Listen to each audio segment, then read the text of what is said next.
So what we have today, you have administrators and UPI leadership all at the same table. And that's not uncommon. And that's what we're here to talk about, how to live in a student-centered environment and in a collective bargaining environment. One of the things that we thought we would talk about is the fact that we are coming up to a negotiating year. Things happen during negotiation years that might be shocking to you if you haven't been in them before. But we're all here to say that we've been through one or two negotiations together, and we're all still here, and we all still love Northeastern and respect everybody's work. Talk about partnerships to help students, right? You might have seen these things all around campus. Register now, register early, because we're having to freeze or cancel classes, right? And then students who thought they could register later are being left without anything. So I think it's a really fabulous example of what happens in spite of the labor employment kinds of things. We really do all see that the students are here and we care about them. I think it's highly indicative of how good things are, and for me, in dealing with my administrators, especially these two, in dealing with our administrators, all of my relations are good and productive. Vicki and I had coffee, okay? And in the conversation, you know, she kind of brought up some of the anxieties that you may have as, you know, we're going into negotiations, and I have to admit that I just think, what anxieties? We're going into negotiations. It's going to be a ride, right? And thinking about this, kind of the way I want to reassure you, all of our relationships are about professionalism. And I know some of you have taught other places, but some of you are beginning your tenure track, you know, careers here. The thing that's been a delight for me, and this, you know, NEIU was my first full-time job. I was doing the adjunct thing. I had some postdocs. I was all over the place. I was kind of covering the country. The thing I learned here in my very first semester, fall 2004, was the work stoppage. And then I was very active when we negotiated the last contract. And when I think back over my time here, those are not the most important things I think about. I think about the professionalism of working with people like Vicki and Elliot. I think about the positive things. Yes, there have been times that Vicki and I were on the phone and we had this habit. I thought this is a habit of professionalism. I think it's also a habit of friendship that's personal, but friendship at a university and trust. We would start off by saying, okay, where are your feelings at? And that comes from nothing in a contract, but from having first-rate teachers animating the contract.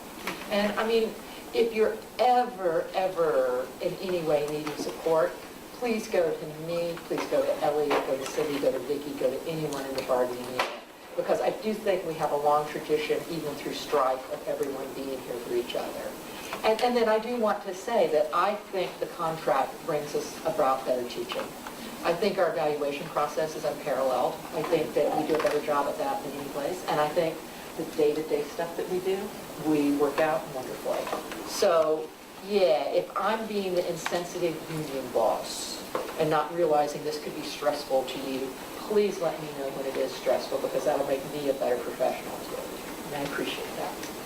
I'm in my, 11th year here, I think, and when I was, you know, where the position you all are now, I didn't know what a grievance officer was, and I didn't ever seek to be part of union leadership as an appointed position. The previous grievance officer I worked with on the College of Arts and Science Curriculum Committee, and she asked me when, you know, she was thinking of retiring to consider the role, and I was like, I don't even know what it is. And I do now. And I think that it's not something, even though this is a role I live in, I'm still faculty, I don't think about the contract minute to minute or day to day. I mean, your job is to be a faculty person. And I walk in and I think about that. And it's like this other little side thing, but there's always a rule book. Wherever you work, there's something that guides how we manage things. Anywhere you work, and this is my second career, my first career, I was an editor and we had management, we had clients. It was very similar to this. It's always, no matter what I might disagree with my boss about on a given day, it was, well, it's the client in the seat who is making the jobs for both of us. So it's the same thing here. And the other thing, that the processes that are there for a reason. And they help us have personal relationships, even though sometimes, like during negotiations, we sit on the opposite side of the table. Because all you have to do is say, and I've said many times, let's go to grievance on this. Let's let the process happen. Let's do the processes. Our prior UPI president was absolutely amazing, but word on the street was, we absolutely hated each other. That was the word on the street. And then Sophie and I were remembering that she would watch us work together, and we were like, almost like sisters, right? I was a little ticked when I got to be on the inside and they didn't hate each other. You know, I thought I was going to see some kind of drama. No. But that when you, during a negotiation time especially, it's a time of high rhetoric, and it's okay, it's what happens, we embrace it, we do it. That is not only what we do. I think we need to let Elliot have some time to speak. He needs to Yes, share. no, it's your time. It's your time. Well, I'm going to use the contract to get back onto the theme of the student-centeredness, because when you think about the contract, and I'm sure you've all read it from cover to cover, and you all can actually cite where this occurs, one of the first things I said to you in August is about your Form D. And in the articles that have the CU guidelines, there are places where faculty who work with student organizations can get credit units assigned. So there's that part of the students. There's also a part in the previous article to that one about faculty needing to have office hours. And that's contractual, and that's also, the contract is not about students, but there are things in the contract that are about students, even though they're not about students. They're about you as TPs or RPs. They're about things that you do that are related to students more specifically. And so I'm sure you can find many of those in your readings of the contract. And the use of technology is in there to communicate. I mean, there are lots of things that if you read the subtext, it is to have better communications, not only among us all as professionals, but also with our students. The first time I went through a negotiation, there was a work stoppage, aka strike, right? And I had just moved into an administrative position and had been a faculty, and all my colleagues were faculty, and there was lots of rhetoric, and I would say that's not what happened. And my colleagues and my friends, it's not that they didn't believe me, they didn't want to believe me. And another thing that happened was really ugly, and no one on campus would say, yeah, that was the right thing to do. We were in a meeting, it was contentious, not negotiations, but in that time.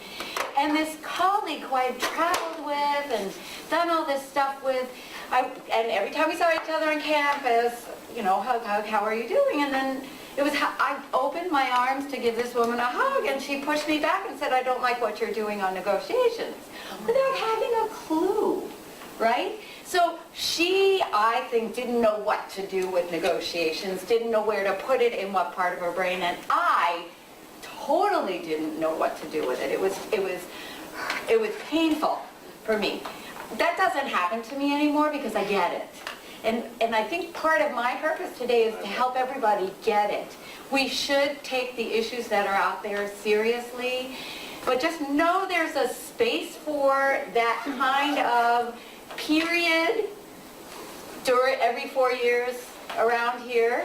That's what happens, and it's okay. It's not terrible. It's just what happens. And the people at the negotiating table don't necessarily dislike each other. Right. They don't necessarily agree on how to get to some resolution, or maybe what the other team is offering, they may not agree with it.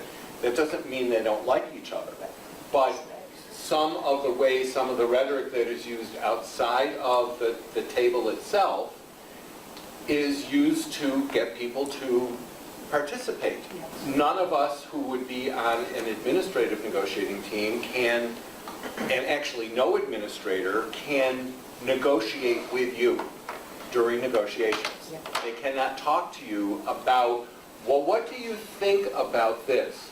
Or don't you think that the answer is, I can't discuss it with you. They Right. should not be talking to you, because, while I hate to say this, there's the administration and there's the bargaining unit. Right. For the purposes of being Of at a negotiation. negotiation table, yeah, that's Right. what we do want to do. And so, Right. your chair, your dean, anybody else who's an administrator on campus can't negotiate with you.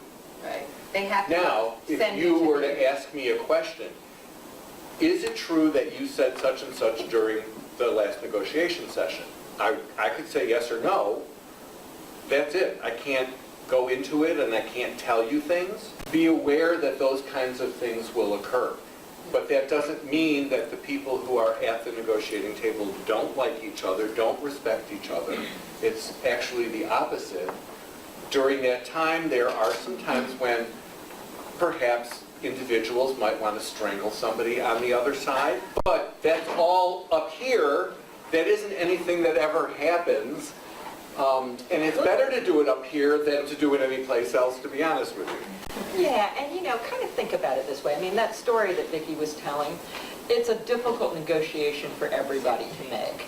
I know that when I became union president, I would be walking down the halls and people, it's two things going on. It's both like, hey, and it's like, hey, you're different now, right? And then, just, okay, for all of you, you're all going to be tenured and you're all going to go on and be brilliant administrators here on this campus too.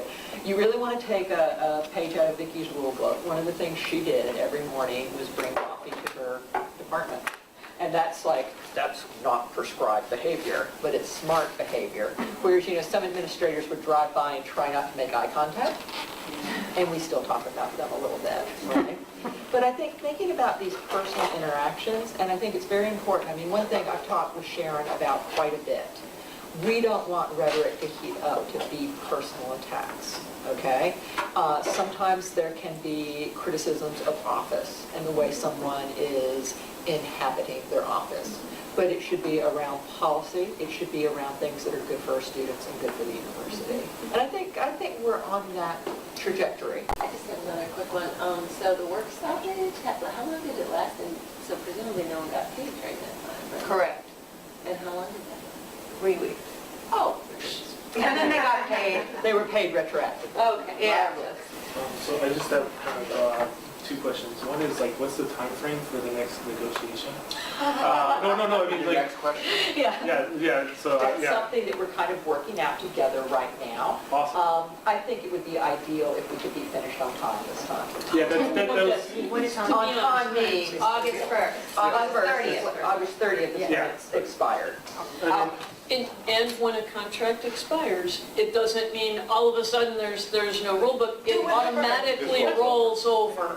Yeah. It automatically continues on a, Don't we mutually agree? We move, We it just mutually goes on agree. until somebody says, no, we it don't goes want on to until have it. someone says. It's called the no. evergreen clause. the other question is, work stoppage. How does it affect the students? That's, And then like, Good question. do we make up for that time on teaching too? Because I mean, 3 weeks is, that's that's all. a quarter of a semester almost. And, from an academic standpoint, that's awful. And let me just kind of talk about the history of the UPI's perspective on this. It's a high possibility that UIC will be going out on strike. It's their first contract. And they've been contacting us for advice. And one of the things they said was, did any IU ever withhold grades? And we just, no, right? We do not do things that hurt students. I think at the time of the strike, I was a participant, I was not part of the planning. We tried to think of a way that would minimize damage to the students. And, I have a very strong commitment on this.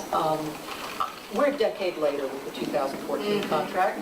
I want this to be the year we really end the strike. We shouldn't be sitting here talking about Right. the relationships that we're having and talking about that strike. I totally get it. These are questions to ask. But we have so far moved this institution beyond that moment, and I think it's our job to continue moving it beyond it. I know that we have strong commitments on both sides to put this puppy to bed. So, as new faculty, we're trying to get a sense of what does this mean, this union conversation, right? So it may not be for anyone else, it is for me. Thinking about who's sitting around the table. So if we do have issues, just with kind of how the system works, you said that administrators really can discuss on the table issues that we're seeing on the ground. can't even. Is That's during negotiation. during negotiations. Okay, I can help you get Right. this. So if we have, like, we're seeing something that we want improved, who do we go to with that information? You can go to anybody with that. Oh, okay. You could go to anybody. Sometimes it's something that the administration should be putting forward, and sometimes it's something that the union should put forward. And anything's on the table, from promotion to the way instructors are hired, the way... Actually, we don't want everything to be on the table. And the thing is, that's part of what happened in 2004. Everything went on the table. And the more functional relationships are to take as many things as you have that are working, agree to them, and then just deal with the things that aren't working. And that's moving towards a much more healthy relationship between the union administration, and that's what we want to do. And you know what those items are? The ones that I think Cindy was probably going to speak to this, but in addition to, we keep lists, and the two of them are working on the list, we will be polling the faculty and the ASPs and ARPs as well. So everybody will get input into this. It's not like the leadership just, is totally doing everything. We'll be reaching out to you for feedback. If you have something that you would like to talk about, I think you should talk to Sophia or Cindy. Or your department rep? Or your chair, or your Absolutely. dean, or, I mean, Right, anybody. we're not in a, but Right. if there's an item being discussed during negotiations, that's not the time to go to your dean or your chair. It's the time to go to your union. When we talk about go to your union, please, that sounds, 101 union, you are the union. Yeah. Every individual who's in the bargaining unit is part of the union, so it can start from talk to a colleague, and, chairs move in and out of the bargaining unit. This is a spectrum, it's not a monolith. And we work best when we think of it as a spectrum and aren't, When we say go talk to the union, we mean the union leadership. That's what we mean. That's what you mean, and I'm saying, And we mean start you with your guys. colleague in your own department, But and if you have something Yeah. that you really want to talk about, that's what you should. So we all received an email this morning, and we get emails regularly throughout the semester on, I guess, an ongoing issue with the course, the freezing and what's going on there. As a process, it seems like there's a ball being tossed back and forth. Now, is this something, would it escalate from here? I'm just trying to figure out how it works and what it is, how to interpret the messages that we're getting about the back and forth between the union and administration on... That's a really good Yeah. question. And can I speak to this? I mean, we may start to disagree on that, right? Yeah, I apologize, I just... No, it's okay, that's why we're here. good question. No, it's a perfect question. I'm glad somebody's bringing it up. And Cindy, you disagree with me on this too, but I really think that that's what the membership meeting for next Tuesday is. That's not something we do jointly and mutually, and I think it would be really great if you guys can make that Tuesday membership meeting. I'm sorry it's the Tuesday before Thanksgiving, but we're going to kind of talk about that. Okay. And I think the way Vicki has alluded to some of the rhetoric back and forth, I can do that rhetoric, but I can't tell you what to do with it. That's where you're really the membership. So, I think other members can help you interpret things, but that we should keep that off the table. I agree, but what I want to add to it. Sure. What you're reading is all about the processes we're following. And all of us are committed to following the processes. We disagree on issues, that's always the case, that's what we do. But we all agree with the processes. And I don't want to be Pollyanna-ish here, but Pollyanna does have a position in the world. There's so much stuff that we do informally because we so agree on the processes. And, that can't be out in the open constantly. We can't, say, we settled 562 problems this week quietly, and you don't have to see any emails on them. But 557. And that's It's a true. huge I num- swear to But God. we Yeah. do that. I mean, Cindy and I, Just, let's put it like this. yeah. We all have each other's cell phones. We text, we call at home, we call the office. I mean, there are sort of no boundaries. Maybe time-wise there are, like not before like 8 in the morning and not after like 10 at night. But we do talk to each other a lot, even on weekends. And we try and make sure that we are doing the right thing and we are doing what we think the contract Yep. says. Yeah. I'm going to follow up on that. There was an issue with, and very few details, an instructor with a serious problem, needed help on the weekend. Oh my God. And I don't remember who you contacted, but I know, like, I emailed a couple of people, and you were I did, one, and I heard back from Elliot, like, it took a while, like 12 minutes or something. And then, And I had you know, already heard there from the provost who emails, was texts, in New York. yeah, Yeah. things going back, and within a couple hours, not only was there like a major solution in place, but you could tell that there were like 15 people engaged on, we have to fix this for this individual. And I'm not faking it. I mean, I choked up. It was one of the best experiences, and it's not atypical. That's just the way things are.